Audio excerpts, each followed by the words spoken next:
Yeah, 2010, it's your boy Drastic, linked up with B+, Hooking Them Lips Part 2, we done told y'all to bring your A game, yeah. You know as soon as I hit the water, it's about to go down, get to the spot, it was time to creep, so I dropped that trolling motor down, we still be hooking them lips, hooking them lips, we still hooking them lips, hooking them lips. You know as soon as I hit the water, it's about to go down, get to the spot, it was time to creep, so I dropped that trolling motor down, we still be hooking them lips, hooking them. Hey everybody, welcome to North Rhoades Outdoors. My name is Tori Rhoades and you are watching another episode of Pro Talk. On this week's episode, we're going to get into the topic of co-anglers and marshals. We just flat out asked the pros, would you rather have co-anglers in the boat? Did you like that program? Or do you like the way they do it with the marshals better?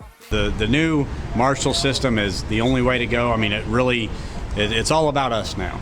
I mean, there's no, well, my amateur turned me onto the hot lure or, took me to this spot or whatever. It's all about us, and it's so nice because I can fish so relaxed. If I'm fishing a spot, I don't have to worry about the guy in the back potentially catching that winning fish behind me. Does it actually go the other way? You talked about Louisville this year, how the fish you caught on that tie-breaking day is actually something you picked up from your co-angler. Oh, absolutely. And so, I mean, that little things did help there. So, I mean, it does pay off. I mean, pay off to a degree, but I mean, this is what I like about it this way is it's all about us. I mean, it was always before you'd hear about somebody's co-angler or amateur in practice would figure something out. I mean, now it's totally up to us. I love the Marshall program. It really changes the way you manage your fish, and that's what I like. You don't have to worry about, if I want to fish 3 different ways through my school of fish, I don't have to worry about someone behind me doing something different, maybe picking off a fish or two that I've worked so hard, spent so much time and money to find those fish. And from the marshal's point of view, they're going to learn a lot more as a marshal than they ever would as a co-angler, because when you're a co-angler, you've got tunnel vision, and I've got to catch that next fish, however that's going to be, and I'm up on the front of the boat, and he may be, my co-angler that's fishing against me now is asking me questions. I'm going to be real tight-lipped because I don't want to give him away any clues to help him catch my fish. But on a marshal situation, man, the information just flows freely. I'll share with him all my secrets and all my tricks and all my tips, and I tell you, if I had a chance to ride with somebody on an elite day, I would much rather do it as a marshal. In fact, if I ever wasn't fishing one of these events, there's half of this field I would love to go ride with just to see. It's amazing. You go to the same spot and 10 guys will approach it 10 different ways, and we can all learn.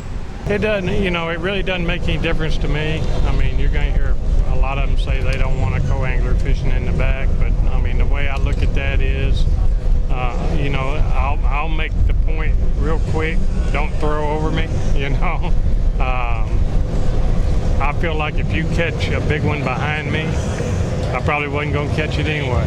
So, unless I was going to work that stretch 4 or 5 times. So, it really doesn't play a big part. I like the co-angler deal, and I voted for the co-anglers. But, my deal is I go down the bank fishing cover. If they catch one behind me, good deal. Where'd he come from? And if they get out there on those spots fishing deep and they're sitting there just whacking them, that co-angler's going to catch some of them. So, in my case, I would have voted for them.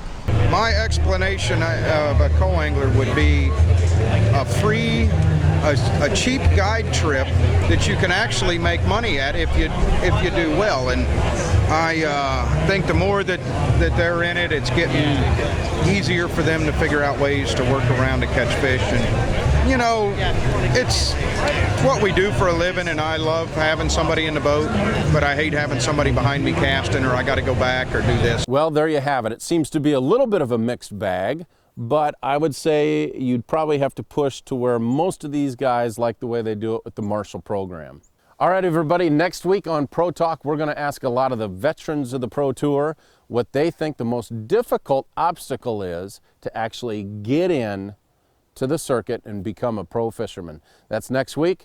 Make sure if you have any comments, put them in the section below. Make sure you join us on Facebook, and we will see you guys next Monday. Fish jumping in the boat, yeah. I had a smallmouth jump in the boat with me. I'm going down one of those current scenes in those little back channels back there over by Goose Island, and kind of had the back of the boat dragging up against the back, up against the bank a little bit and just flipping down in front of me, and he just spooked out and landed on the front deck. So, And you had the most incredible day of fishing ever, you said?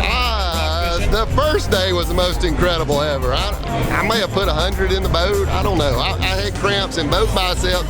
I got a cramp right there in a peg. I've never done it. I couldn't figure out how to stretch it out, dude. I'm still hurting. I mean, I probably, even after beating on them for 3 days, I've got cramps, both biceps right now. I mean, I'm hurting pain. That's a good pain. But right, it is. It's a good thing. I mean, it's unbelievable.